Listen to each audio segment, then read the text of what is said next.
سلام ہندوستان دوستو، ایک شبد ہے شورش، فارسی سے اردو میں آیا، اس کا مطلب ہے شور شرابہ، اودھم، ہنگامہ، وپلو، ودروہ یعنی بغاوت، اپدرو، فساد، فتنہ، جھگڑا، پریشانی۔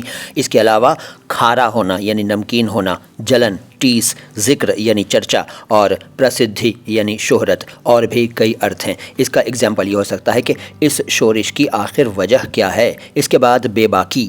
بے باکی بھی فارسی سے اردو میں آیا، اس کا مطلب ہے بے باک ہونے کی اوستھا، منہ پھٹ ہونا، بے خوف ہونا، بنداس ہونا، بے شرمی، بے حیائی، نڈر ہونا، بولڈنس وغیرہ۔ اس کا اگزامپل یہ ہو سکتا ہے کہ میں اس کی بے باکی دیکھ کر حیران رہ گیا۔ اس کے بعد تکافل۔ تغافل نہیں کہہ رہا ہوں آج شبد ہے تکافل، تکافل۔ تکافل عربی سے اردو میں آیا، اس کا مطلب ہے کفیل ہونا، یعنی کسی کی دیکھ بھال اور اس کے کھانے پینے کی ذمہ داری۔ تکافل۔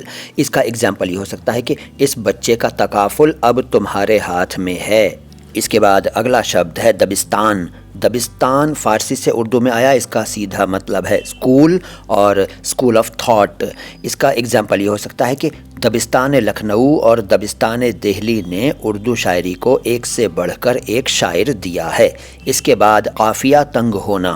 اس کے عام طور پر دو ارتھ پرچلت ہیں، ایک ہے پریشان ہونا، مجبور ہونا، بے بس ہونا، اور دوسرا ہے کسی شعر کے لیے قافیہ نہ ملنا۔ قافیہ کیا ہوتا ہے یہ اگر جاننا چاہتے ہیں تو ہمارے اسی چینل پر ویڈیوز موجود ہیں، MHMU شاعری پلے لسٹ ہے ہماری، وہ دیکھ لیجئے، شاعری سے سمبندھت سب کچھ آپ کو پتہ چل جائے گا۔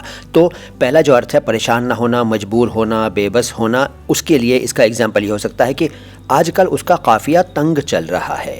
اور دوسرا اگزامپل کسی شعر کے لیے قافیہ نہ ملنا والے ارتھ کے لیے یہ ہو سکتا ہے کہ میں آج کل ایک غزل لکھنا چاہ رہا ہوں لیکن قافیہ تنگ ہے۔ اس کے بعد ایک شبد ہے شکور۔ شکور بھی عربی سے اردو میں آیا، اس کا مطلب ہے بہت زیادہ شکریہ ادا کرنے والا، اتیادھک کرتگیہ، اور اس کے علاوہ یہ اللہ کا ایک صفاتی نام بھی ہے، یعنی اللہ کا ایک گن واچک نام بھی ہے شکور۔ اس کا اگزامپل بتاؤں؟ ارے یار اتنے بڑے ہو گئے ہو، کیا بچوں والی باتیں کرتے ہو ہیں؟ ہر چیز کا اگزامپل میں بتاؤں؟ خود بھی بنا لو ایک آدھ۔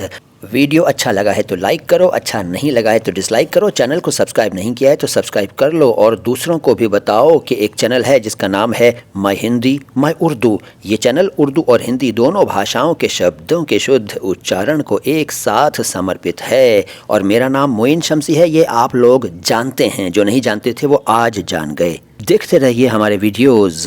اردو کے کسی بھی شبد کے بارے میں جاننا چاہتے ہوں یا ہندی کے کسی بھی شبد کے بارے میں جاننا چاہتے ہوں تو کمنٹ باکس میں شبد اور اپنا سوال ٹائپ کریں، میں اس کا جواب دینے کی پوری کوشش کروں گا۔ سلام ہندوستان۔